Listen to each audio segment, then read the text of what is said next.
Чегарачылардан качкан аткесчи Кыргызстандын аймагына мыйзамсыз жүк алып келүүгө аракет кылган жаранды кармоодо асманга ок атылды. Түштүк Корея кыргызстандыктарды сезондук айыл чарба жумуштарына чакырууда. Аталган өлкө канча квота бөлдү? STEAM учурдун жана келечектин билими. Бул окутуу ыкмасынын артыкчылыктары кандай? Ушул жана башка жаңылыктар менен тааныштырып, эфирде күн жүрүш маалымат программасы. Студияда Мирлан Маматалиев. Саламатсыздарбы? Тажикстандан Кыргызстандын аймагына мыйзамсыз жүк алып келүүгө аракет кылган жаран кармалганын УКМКнын чегара кызматы кабарлады. Маалыматка караганда, аткезчилик менен кармалган Кыргызстандын жараны алгач чегарачылардын токтотуу аракетине баш ийбей качып жөнөгөндө эскертүү үчүн асманга ок атылган. Андан кийин автоунаанын дөңгөлөктөрүнө ок атылып токтотулган. Текшерүү учурунда 1,5 тонна жаңгак, нават, суусундук жана кыям табылып, тергөө иштерин жүргүзүү үчүн тиешелүү кызматтарга өткөрүлүп берилген. Сокулук райондук ички иштер башкармалыгынын тергөө кызматынын жетекчисинин орун басары кармалды. Бул тууралуу улуттук коопсуздук боюнча мамлекеттик комитети кабарлады. Билдирүүгө ылайык, аталган жаран опузалап пара талап кылууга шектелип кармалган. Буга чейин жаран УКМКга кайрылып, сотко чейинки өндүрүштү токтотуу үчүн 50 000 сом талап кылган. Сокулук районунун ички иштер башкармалыгынын тергөө кызматынын жетекчилеринин бирине чара көрүүнү суранган. 19 апрель күнү Сокулукта 20 000 сом пара алып жаткан жеринен милициянын лейтенанты кармалган. Ал УКМКнын убактылуу кармоочу жайына киргизилип, учурда ыкчам тергөө иш-чаралары жүргүзүлүүдө. УКМК жарандарды Z белгиси бар аскердик кийимдерди ижарага бербөөгө чакырды. Шаар тургундарын 9 май 2 дүйнөлүк согуштагы жеңиш күнүнө карата өтө турган өлбөс полк жүрүшүнө мындай аскердик кийимдерди кийип чыкпоого үндөдү. Атайын кызматтын басма сөз кызматы тараткан билдирүүдө улут аралык кастыкты козотууга багытталган аракеттерге мыйзамга ылайык жоопкерчилик каралганы эскертилген. Маалымат социалдык түйүндөрдө 9 майга карата Z белгиси бар аскердик кийимдердин жардамалары таратылып, коомчулукта кызуу талкуу жаратып жаткандыгына байланыштуу экени кошумчаланган.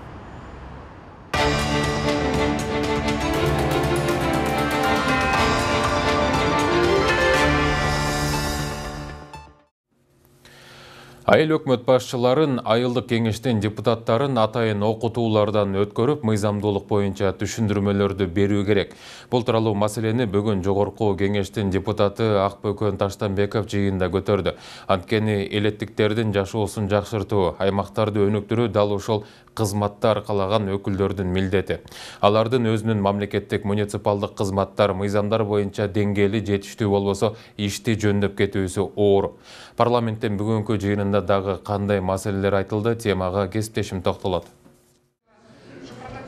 Парламенттин ар кандай саатында элдин социалдык көйгөйлөрүн көтөрүп, ар түрдүү маселелерди айтышкан эл өкүлдөрү бүгүн жол тыгындары, жол куруу, мектепке каттоо, айылдык жетекчилердин деңгээлин жогорулатууга багытталган суроолорго токтолушту. Өткөн аптада облус бийлик жетекчилери жергиликтүү эл менен жолугушууларды өткөрүшүп, айыл эли көптөгөн көйгөйлөрүн бийликке түз жеткирип, жакшы шарт түздүптүр. Бирок эми акимдерди айыл жерлерин тез кыдырып, мындай жолугушууларды өткөрүүсү керек деген эл өкүлү Акбөкөн Таштанбеков райондук облустук бийлик ошондой эл менен жакын болуп, көптөгөн көйгөйлөр жерине чечилүүсүнө мүмкүндүк болот дейт. Ага кошо көпчүлүк айылдык кеңештин депутаттары айыл өкмөт башчылары жаңы дайындалгандыктан тажрыйба мыйзамдуулук боюнча билим жетишсиз болуп, окутуу зарылдыгы жаралып жаткандыгын да билдирди. Мыйзам жагынан аябай начар болуп атат да. Ошол үчүн көп айыл өкмөттөрү түшүнбөстүк болуп, жана иш козголуп атканда эле ошол болуп атат да. Ошол боюнча бир иш аракеттерди кылсак, ошо жакшы болот эле да. Бул деген ушул мага да бир депутаттар кайрылды эле ошо айыл кеңештин. Ушул укугубузду жакшы билбейбиз деп чыгып атышат да. Жергиликтүү бийликтин маселесин улай депутат Элвира Сурабалдиева башкаладагы парктардын ичинен жерлер сатылып кетип жаткандыгын айтып, шаар мэрине бул маселени жеткирип коюуну суранды. Парктын ичиндеги жерлер эс алууга бөлүнгөндүктөн бара-бара элдин саны өсүп жатканда шаардыктар кайда барып эс алышат дейт. Бүгүнкү күндө Республиканская Победа көчөлөрүндө 2 гектарга жакын парк бар экен да. Эми 2 парк, ошол 2 паркта Дубовый парк 70 жылдан берки парк, миңдей бактарактар бар. Ушуну мен Бишкек шаарынын мэрине кайрылат элем. Ушул парктын ичиндеги жерлерди жана Ататүрктө олтуруп сатып жиберишиптир акимдерибиз. Бүгүнкү күндө элдин ортосунда аябай чоң нааразычылык болуп атат. Бишкек шаары эле эмес, экинчи борбор аталган Ош шаарында да жол тыгындар көйгөй жаратып келет. Бирок жолдорду кеңейтип, сапатын арттырганы менен да бул маселе чечилип кеткен жок. Франциядагы тажрыйбаны мисал келтирген эл өкүлү Нурламбек Шакиев вело жолдорду көбөйтүү менен балким унаа тыгындарынан арылууга мүмкүнчүлүк болобу деген сунушун билдирди. Биз жолдорду кеңейтүүнүн ордуна жолдордун сапатын жакшыртып, оңдоп, анан ошон менен катар велодорожка менен ошол тротуарларды талаптагыдай заманбап кылып курушубуз керек экен. Ошондо тыгын азаят экен да. Ушул маселени шаар бийликтери, аткаруу бийлиги көңүл борборуна алып, ушул ишти кылса жакшы болот эле. Жол тыгындарын жараткан дагы бир жагдай башаламан салынган тойкана, көп кабаттуу имараттардын курулуштары башталганда унаа токтотуучу жайды да эсепке алуу зарылыгы талап кылынат. Тилекке каршы андай талап аткарылбагандыктан дал ошол тойкана, кафе, ресторанга келгендер жол жээгине унааларын токтотушуп, тыгындардын көбөйүшүнө себеп болуп жатыптыр. Аларга катуу чара көрмөйүн, мындай көрүнүш улана берсе, келечекте жолдо жүрүүгө болбой калабы деген кооптонуу бар. Жол темасын улаган депутат Бактыбек Чойбеков тамтыгы чыккан Суусамыр Талас жолун оңдоо керектигине токтолду. Казакстан менен түштүк аймагын бириктирген бул жол көптөгөн айдоочуларга кыйынчылык жаратууда. Казакстан менен түштүк биздин регионубузду бириктирген бир эле мынакей альтернатива жолу жок, бир эле жол турат. Ушул Талас Суусамыр жолу абдан кейиштүү болуп атат да. Минтранс дагы айтып атат, биз эгерде тыйын болсо ушул жолду салат элек деп. Алмазбек Акунжанович, ушул маселени абдан дыкат карабасаңыздар, биз турган салынып бүгүн иштеп аткан жолубузду бузулганда анан барып салабызбы? Казакстан менен Кыргызстанды байланыштырган өткөрмө бекеттериндеги ири жүк ташуучу унаалардын канча күндөн бери кезек күтүп жаткандыгы да бүгүнкү күндө орчундуу маселеге айланууда. Анын кесепетинен жөнөкөй жарандарда соода саттык жасоодо кошуна өлкөгө кирип чыгууда кыйналып жатыптыр. Жок дегенде алар үчүн шарт жаратып, тиешелүү бийлик жетекчилери кошуна мамлекеттеги кесиптештери менен сүйлөшүүлөрдү жүргүзсө деген оюн эл өкүлү Дастанбек Жумабеков билдирди. Тийиштүү мамлекеттик органдар иштерин алып барса, айрыкча тышкы иштер министрлиги, экономика министрлиги ошо Казакстан мамлекети менен тез арада жолугуп, ошо кичи өткөрүү капка пунктун ачып берсе, ошол жерден биздин эл, жөнөкөй эл өтүп, эртерээк коңшу мамлекетке барып иштерин бүтүрүп келгенге жакшы шарт түзүлмөк да. Кезек күткөн жактан алганда билим берүү тармагында да көйгөйлөр бар. Баласы мектепке каттоого тургузула албай кезек күткөндөрдүн маселеси эми эле жайлай баштагандай болду. Электрондук кезек деп айтылганы менен анын да машакаты күч болуптур. Калкты тейлөө борборлорунда биринчи класска барчу баласына документ ырастайм деген ата-энелер аябай эле кыйналышкан. Бирок биринчи этапта каттоо аяктады. Анткени экинчи этапка чейин мындай мүчүрүштөрдү жоюу керек. Мен ата-эне катары сиз мына өзүңүз деле киргизип атасыз. Инененди кошо киргизип атасыз өзүңүздүкүн. Ал эле эмес баланын күбөлүгүнүн номерин киргизип атасыз. Мына ушул 3 көрсөткүч менен эле автоматтык түрдө инененди алса болот да. Мен сизге адис катары айтып коеюн. Бул жеңилдетет эле. Бир жагынан электрондук кылып жакшы кылып атабыз, экинчи жагынан алып барып кайра соңго алып барып очередке тыгып салып атабыз да. Мындан сырткары жыйындын жүрүшүнө өлкөнүн ар кайсы аймактарында көйгөйлөр айтылып, таза суу, жазгы талаа иштериндеги жетишпестиктер, курулуш эскирген объектилер, туризм тармагына тиешелүү маселелер жыйындын жүрүшүндө көтөрүлдү. Шекер Сатыбалдиев, Мээринбек Жусупбек уулу, New TV. Бишкек мэриясы азырынча Белес компаниясынан жүргүнчү ташуучу автобустарды алууга даяр эмес. Бул тууралуу шаар мэри Эмилбек Абдыкадыров биздин каналга маек берип жатып билдирди. Буга чейин ата мекендик өндүрүштү колдоо үчүн аталган компаниядан автобус сатып алуу сунушун жогорку кеңештин депутаттары бир нече ирет айтышканы белгилүү. Бирок кала бийлиги Белес компаниясы менен расмий түрдө кат аркылуу байланышканда алардын жүргүнчү ташуучу унаалары өтө кымбат баада болгондугу маалым болгон. Ошондой эле компания койгон талапка да мэрия макул эмес. Тактап айтканда, бир автобустун баасы 185 000 евро болсо, ага кошо 500 автобуска дароо буйрутма берсе, бир жылда жасап берерин билдиришиптир. Биздин жүргүнчүлөр бир жылды күтпөйт деген шаар башчысы андан 40-50 000 еврого арзан баада сертификаты бар, эл аралык тийиштүү талаптарга жооп берген автобустарды алууга мүмкүнчүлүк бар экендигин айтты. Белестики азырга чейин даже сертификаты жок экен. Сертификаты жок автобус эртең бирдеме болуп калса, эл ташып келип бир малат ким жооп берет? Бул али сертификат алалы экен. Ошон үчүн Белеске да мен ийгилик каалайм. Келечекте сертификат алып, анан автобус жасап, жакшы момундай автобустарды чыгарса, жергиликтүү өндүрүшчүлөрдү колдош керек. Колдойбуз, бирок азыр эртерээк экен да буга. Ош облусуна караштуу Өзгөн районунун тургундары Кореянын Хамьянг шаарына барып иштеп келүүгө мүмкүнчүлүк алды. Мындай келишимге бүгүн онлайн түрдө кол коюлду. Ага Хамьянг шаарынын мэри Кыргызстандын Кореядагы элчилигинин эмгек социалдык камсыздоо жана миграция министрлигинин өкүлдөрү катышты. Келишимге ылайык кыргызстандыктар сезондук айыл чарба жумуштарына тартылат. Мындан сырткары бүгүн Борбор калаада жарандарга жаңы эмгек рыногун түзүү боюнча талкуу болду. Кененирээк кабарчыбыз Каныкей Бозгонованын материалында. Жарандарды чет өлкөгө ишке орноштуруу боюнча дагы бир жаңы келишим түзүлдү. 3 тараптуу документке Түштүк Кореянын Хамьянг шаарынын мэри Кан Сын Чжэ, Өзгөн районунун акими Мурат Раматов, ошондой эле эмгек социалдык камсыздоо жана миграция министрлигинин алдындагы жарандарды чет өлкөгө жумушка орноштуруу борборунун жетекчиси Кубандык Ахматбеков онлайн түрдө кол койду. Келишимге ылайык Өзгөн районунун тургундары Хамьянг шаарына сезондук айыл чарба жумуштарына иштеп келүүгө мүмкүнчүлүк алды. Буюрса ушул Өзгөн районунун биз жарандары ушул Кореяга барып, ушул баягы сезондук жумушка иштеп келишет да. Эң өз бардык шарттарды ушул республика өзү түзөт. Бул баягы жашаган жери, жанакы ал жактагы болгон пребывание деп коебуз. Ошол бардыгы акысыз, анан эмгек акысы да төлөнөт. Келишим боюнча 5 айлык мөөнөткө 70 квота берилди. Талап боюнча каалоочулар 30-дан 45 жашка чейинки Өзгөн районунда 2 жылдан кем эмес жашаган жарандар болууга тийиш. Корей тилин билүүнүн зарылдыгы жок. Эмгек мигранттары май айынын ичинде жөнөтүлөт. Толук маалыматты аталган райондун администрациясынан алса болот. Бүгүнтөн баштап ошол документтерди кабыл алуу процесси болот. Бул тандоо жана жөнөтүү процесстери биз жөнөтүү процессине көмөктү биз көргөзөбүз. Биздин борбор бирок тандоо процессин толук ошол Өзгөн району өзү жүргүзөт. Биз топтолгон документтерди текшерүүгө гана бир сыйра жардам берип, кийин ошол тандалган жарандарга виза маселесин алып берүүгө көмөктөшөбүз да, бул элчиликтерден биздеги. Бул кыргызстандыктарды Кореяга сезондук иштерге тартуу боюнча биринчи келишим. Мындай кызматташуу өлкөлөрдүн башка район шаарлары менен дагы уланат. Анткени экономикасынын чамасы чак Кыргызстан үчүн жумушсуздук бүгүнкү күндө орчундуу маселе. Ал эми жарандарды чет мамлекеттерге легалдуу ишке орноштуруп, бул көйгөйдү кыскартуунун бир жолу. Мигранттарга жаңы эмгек рыногун ачуу жолдору Бишкекте өткөн тегерек столдо дагы талкууланды. Анткени дүйнөдөгү геосаясий кырдаалдан улам сырттагы эмгек мигранттарынын өлкөгө кайтып келүү ыктымалдыгы да бар. Азыр кескин түрдө жаңы өлкөлөрдү, Польша, Германия, Южная Кореянын жаңы квоталарды алып, орг набор менен жанагы миграциянын алдын даярдоону уюштуруп кетириш керек да.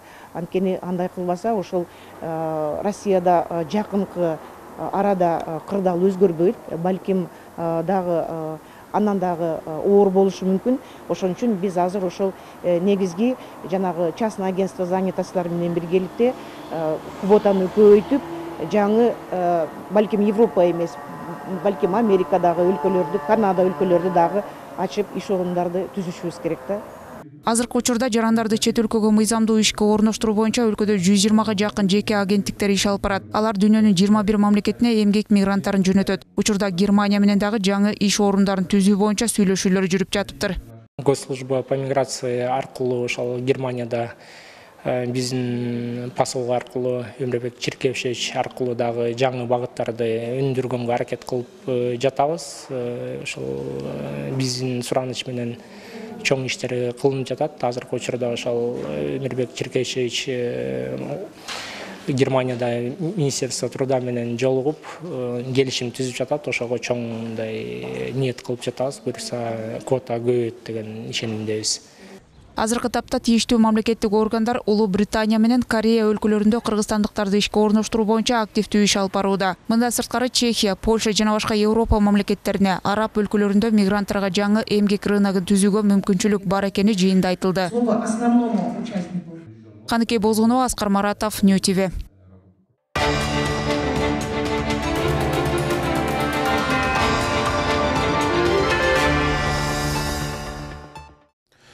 Бүгін Башкалада учурда дүйнөдө абдан белгилүү болуп жаткан STEAM билим берүү боюнча келечекте жогорку технологияларды өнүктүрүү платформасы аталышындагы эл аралык илимий практикалык конференция болуп өттү. Ага бул тажрыйбаны өз практикасына биринчилерден болуп киргизген орусиялык эксперттер келип, учурдагы жогорку технологиялар чөйрөсүндөгү эң популярдуу багыттарды бириктирген STEAM окутуу модели туурасында кенен маалымат беришти. Жеткинчектерге билим берүүнүн бул түрү канчалык пайдалуу жана зарыл, кененирээк кийинки материалда. STEAM билим берүү бүгүнкү күндө дүйнөдө абдан белгилүү болуп өтө тез жайылууда. АКШнын эмгек статистика бюросунун аналитиктеринин болжомолу боюнча алдыдагы 10 жылда STEAM адистерге болгон муктаждык башка адистиктерге караганда 76%га жогору болот. Мектепке чейинки балдарга мындай ыкма менен билим берүү заман талабы. Азырынча Кыргызстанда STEAM окутуу боюнча бир гана бала бакча окуудан өткөн. 22-нчи бала бакчага эртеңден баштап аякта тарбиячылардын баарын окутушат. Тарбиячылардын баарын ушу балдарга кандай муну алып кетиш керек деп биз ушу көргөзөт. Бүгүн азыр директор бүт региондордон келди. Бул Бишкек шаары дагы жеке менчик бала бакчалар келип атышат. Дагы ведомственный бала бакчалар государственный, биз муниципальный 130 директорлер, мектепке чейинки баягы бала бакчанын директорлери катышып атат. Бүгүн Оштон келип атышат, Чүйдөн келип атат, Көлдөн, региондордун баарын чакырдык. STEAM окутуу бул табигый илимдердин интеграциясы, балдар колу менен жасап жаткан нерселерден сырткары эмне кылып жаткандыгы жөнүндө дагы түшүнүк алышат. Аларга жөн гана модель жасап коюу кызык эмес, кылган эмгегинин натыйжасын көрүү маанилүү. Мындан улам STEAM билим берүүнү өндүрүштүк ой жүгүртүү технологиясы деп айтса болот. Бүгүнкү эл аралык илимий практикалык конференцияга өз тажрыйбасы менен бөлүшүү үчүн атайын Орусиядан келген адистер эң алгач мектепке чейинки жана башталгыч класстын мугалимдеринин деңгээлин жогорулатуу керектигин айтышат. Анткени педагогдордун кесиптик чеберчилиги жакшы болсо, баланын көндүмдөрүн өркүндөтө алат. Почему необходимо STEAM? Белгилей кетсек, STEAM билим берүү бири-бири менен тыгыз байланышкан бир катар тармактарды: илим, технология, инженерия, математика, физика, химия, астрономия жана башка предметтерди бириктирип, робототехника аркылуу балдарга оңой түшүнүк берүү. Жеке биздин практикага таянсак, балдарды STEAM билим берүүгө мектепке чейинки бала бакчадан 3 жашынан баштап окутуу туура болот. Ошондо натыйжасы аябай жакшы болот. Бүгүн мен кыргызстандык педагогдорго билим берүүнүн бул ыкмасы эмне үчүн маанилүү экенин кубануу менен түшүндүрүп бердим. Билимдүү жаштар биздин келечегибиз. Наши знания будут полезны для вашего педагогического сообщества. Бүгүнкү күндө Кыргызстанда билим берүүнүн бул багыты боюнча бирдиктүү көз караш, бирдиктүү модель болбогондуктан учурда аны ар ким ар башкача түшүнүүдө. Ошол эле учурда STEAM билим берүүнү жакшылап терең түшүнүп, аны бала бакчадан баштап илгерилетүүгө өз алдынча салып кошуп жаткандар да жок эмес. Деген менен техникалык чыгармачылыкка, инженердик кесипке аймактарда окуучулардын тартылуу көрсөткүчү төмөн. Анткени атайын борборлор, тиешелүү адистер жок. Бүгүнкү иш-чара Ош облусунан атайын келген бала бакча жетекчиси Замирахан Амирбекова үчүн өтө пайдалуу болду. Балдарым жаңылыкты үйрөнөт экен, инновация, жаңы методикаларды биздин балдар дагы эч качан дүйнө жүзүндөгү балдардан артта калбай, жакшы билим алыш керек деген ойдо ушул жерге келдим. Үмүттөнөм, ишенем, ушул жерден алган билимди, алган нерсени апарып өзүбүздүн балдарга жайылтабыз. Биздин балдар дагы дүйнө жүзүнө чоң кадам менен чыгыш керек. STEAM технологияларын өнүктүрүү жана аларды билим берүү процессине киргизүү, ошондой эле бул маселе боюнча илимий изилдөөлөрдү жана практикалык тажрыйбаларды жайылтуу максатында уюштурулган бул илимий практикалык конференцияга аймактардан жалпы 100дөн ашык бала бакча жетекчилери жана педагогдор катышты. Тазагүл Эмилбекова, Улукбек Сулайманов, Нью ТВ.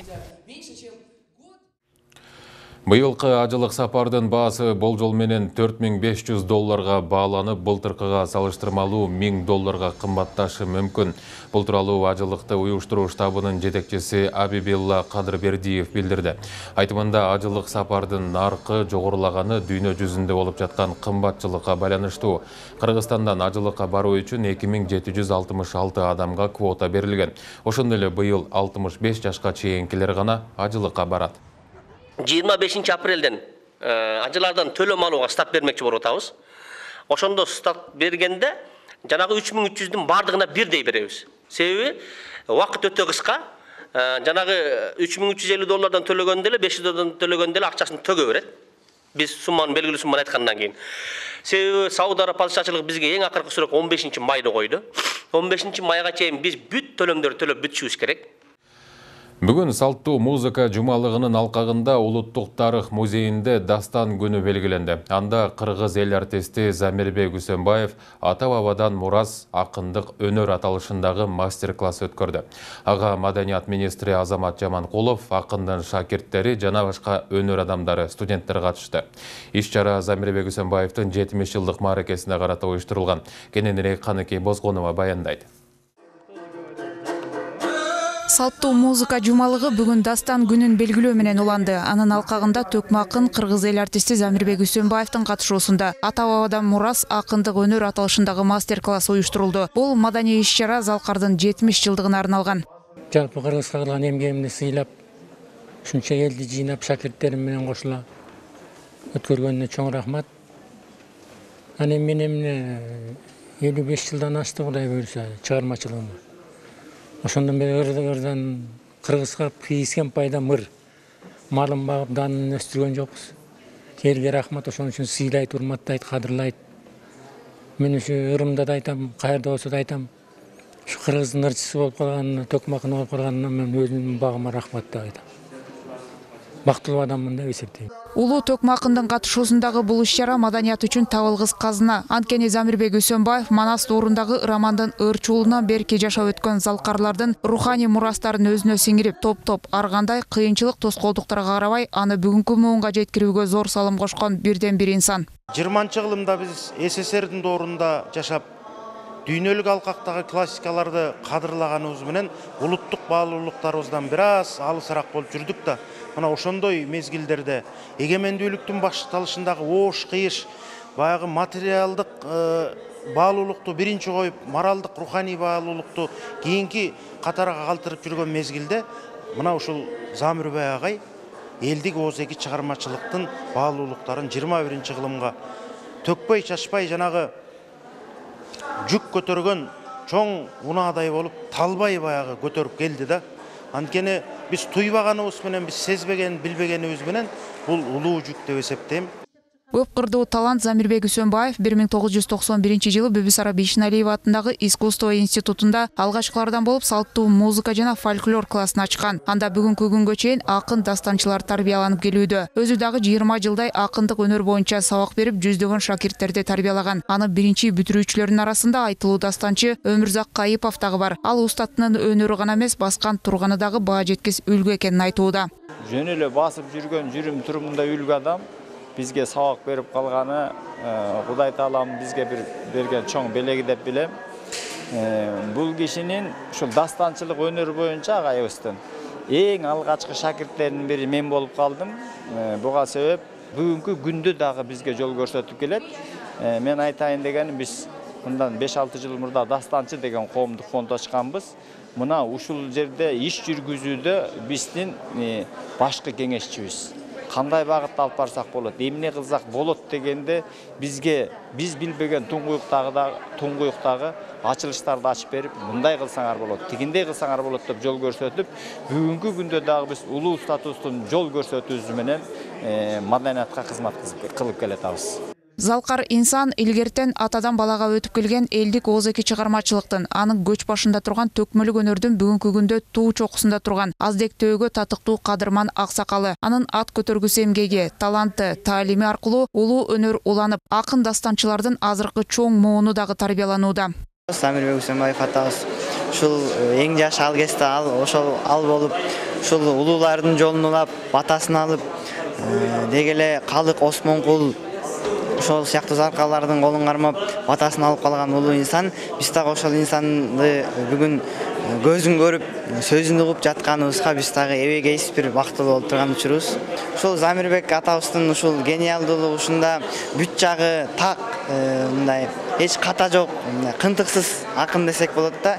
Бүт жагынан мындай өзүн иштеп чыккан, мындай кандай айтсам, комузчулук, үн, ырчылык, төкмөчүлүк жагынан да өзүн бийик деңгээлде көргөзө алган акын катары эсептесек болот. Кыргыз эл артисти Токтогул атындагы мамлекеттик сыйлыктын лауреаты Замирбек Үсөнбаев 1968 жылы Токтогул Сатылганов атындагы Кыргыз улуттук филармониясында эмгек жолун баштаган. 1991 жылдан тарта бир топ жыл Алымкул Үсөнбаев атындагы Кыргыз эл шайырлары тобун жетектеген.